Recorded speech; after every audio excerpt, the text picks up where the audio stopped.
Hi everyone, this is Niki ROwland and I'm back with pages 7, 8, 9 and 10 of my December album 2019. So I am working on page 7 at the moment. Now page 7 for us is going to be the day we go to the Christmas fair at school, and this is like the highlight of our December. It's the best day ever as far as the children are concerned, so therefore I know we're going to have lots of photos and lots of things to write about on this particular day. So what I thought I would do was make an interactive page that opens out so that I have some extra space to put photos. So my idea is that I have this really beautifully pretty front sheet, and that is a sheet from the 6x8 paper pad, and I've that's 6x8 exactly in size anyway, and I am attaching that to the front. So that's going to be my front page, if you like, this kind of extra mini album almost. So I'm planning to have 3 pages that open out. So this one here will open out to the left, and then the whole thing will then lift up to the top. So there we go, like I've done that.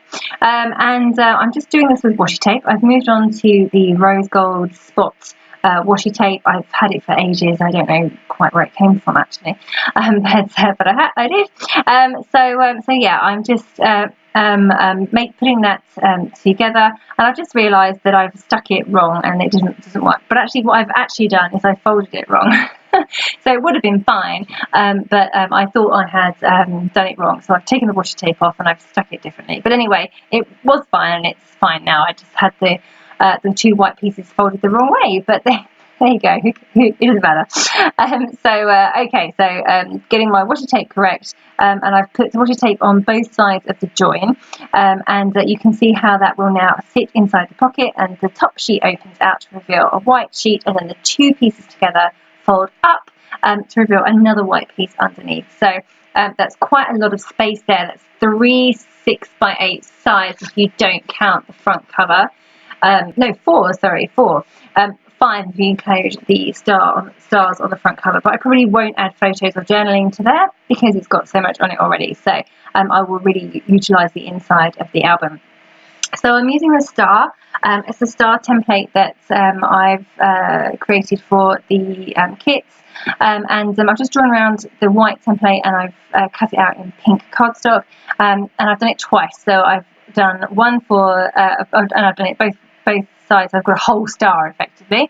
I've punched holes in both already, but actually I don't really want holes in this side, so I will deal with that later. And I'm just using this star area on this page here to add my titles, and I'm using the black thickers from the Snowflake collection to add my title, Time for the Fair. And actually I'm going to change that at a later date to Fun at the Fair, because that's way better than Time for the Fair.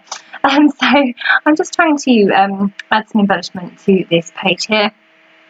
So I'm just going through my ephemera and bits and pieces that I've got and working out what I can include. So this literally will be basically just an area of embellishment. It won't serve a purpose for photos or journaling. It will just be for to look pretty, which is fine. I have pulled out a piece of ephemera. It's like a little notebook piece, and it says "Let It Snow" at the top there, and then I'm going to mount that onto actually a piece of white. I play around with a piece of plaid paper to see if I can make that work, but actually no, it looks best on a piece of white cardstock, so I'm going to do that in a minute. Here is the time I realised that I want to use a different title, Fun at the Fair, instead of Time for the Fair. So I'm just changing that there. I'm just seeing what else I can get onto this page in that little cluster that I want to the left of the word fair. So say I've got my notebook piece of ephemera. I'm just mounting it now onto a piece of white card. I have that snowman paperclip that I've taken off of the actual paperclip itself, and then I'm going to use the clip to hold those 2 pieces together, although I taped them as well. I'm going to add the postage stamp, the number 7 acrylic, and also the snowman himself. So they're all now stuck in place, and that is my little front cover pretty much complete. So I'm now dealing with the hole that I've got in my star. I've just punched another hole using the crocodile and stuck the whole piece, into the hole. I stuck the hole in the hole, and it still doesn't quite look right, so I'm just going to add some sequins there, because sequins cover up a multitude of sins, right? Okay, so that's my page 7 pretty much complete. So you can see that it folds out and I have loads and loads of space. I also stitched through my washi tape to make sure that it's really strong and isn't going anywhere. So I'm aware that I've got quite a lot of space to fill in there. So I've got a few offcuts of pattern paper that I'm just going to store inside that page protector. At the moment, I don't know what I'm going to do with those areas. I don't know if I'm going to have full-size photos or small photos or lots of photos, or a whole big area to journal on, or what. I'm not quite sure yet. So I'm just saving my pattern papers that I've got left over and putting them inside that pocket for use at a later date. So this is the star, the other half of that star, and it doesn't need to have anything on this side. It's just going to be blank. I've done a black outline on it. It's exactly the same as to mirror the one on the other page, on page 7. And then the reverse of that star is going to form part of my page 8. So on the right hand side we have the pink paper with golden stars all over it. That's from the 6x8 pad. And then on the left hand side we have the reverse of that other piece of the star. I am just cutting a piece of white cardstock 6x4. I've actually trimmed it down ever so slightly, so it's more like 6x5.5, I think, or 5 3/4, just so that I get that pink border around the edge. And I'm sticking that in place to the top of the layout, and I'm going to use the border, the tree border that is on the cut apart sheet to cover over the line like that. Just for a bit of separation, really. The line didn't really offend me, but I just thought I would include that there, so it was pretty. And I was thinking about getting that line to extend across onto that star, but in the end I decided to fussy cut the trees from that border strip instead, rather than use it as a whole piece. So yeah, just sorting that out now, so working out which bits can go where.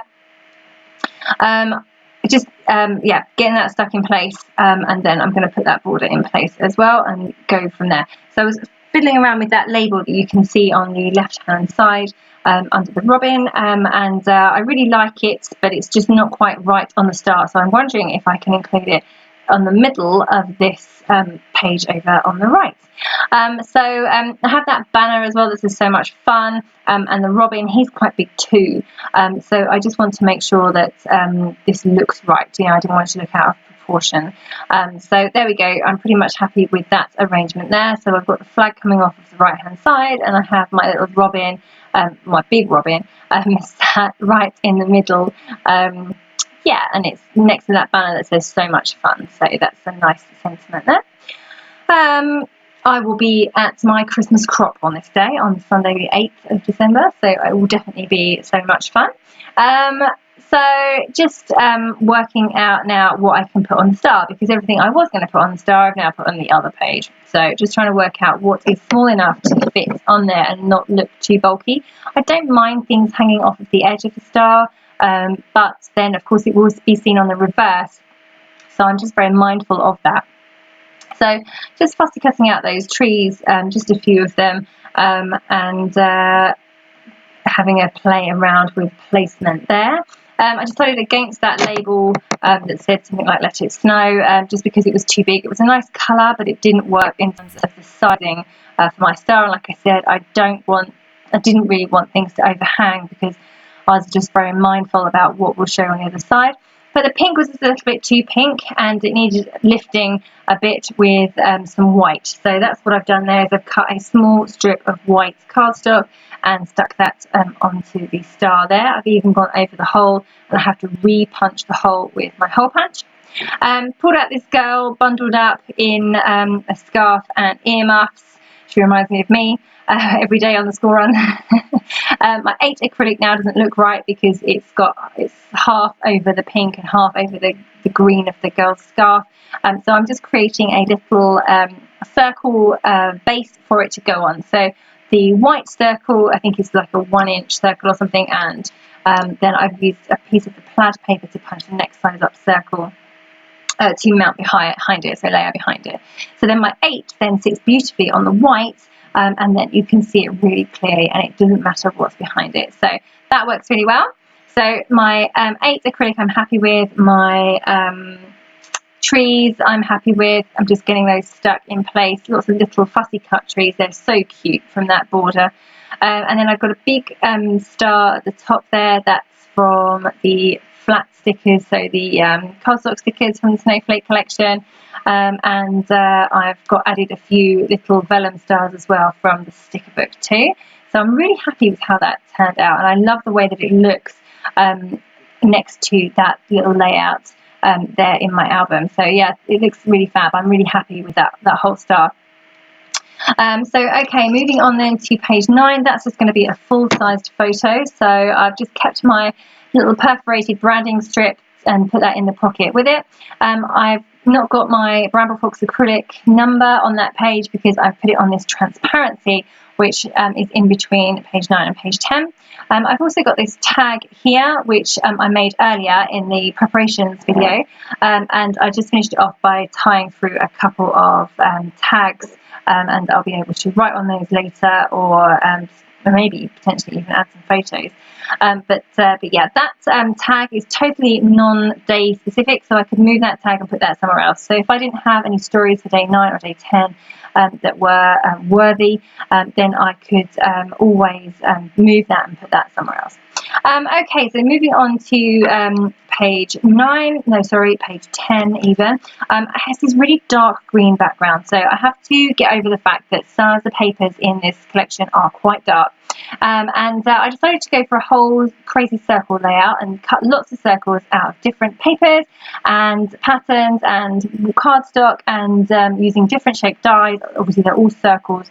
I have a number of I thought I would put to use here, and I have just cut them in different sizes and laid them on my quite dark pattern paper there. So I've even cut out the snowman from one of the pattern papers. I've run that through the machine as well, and put him in place, and then I've used my smaller punches. I'm really happy with how this page turned. I think it looks really nice, and it just gives a bit of variety. Now I have a space for my photo at the top there as well. Okay, so just having a quick flick through of my finished pages for days 7, 8, 9 and 10. So here they are close up and well lit, so you can see how they will look when they're kind of next to each other in the album. So day 9 is a bit boring, there's not a lot on day 9 at the moment. There's that tag that I made earlier, and there is page 10 with all of those crazy circles. So thank you so much for watching. That was Niki ROwland, and I'll be back soon with the next few pages.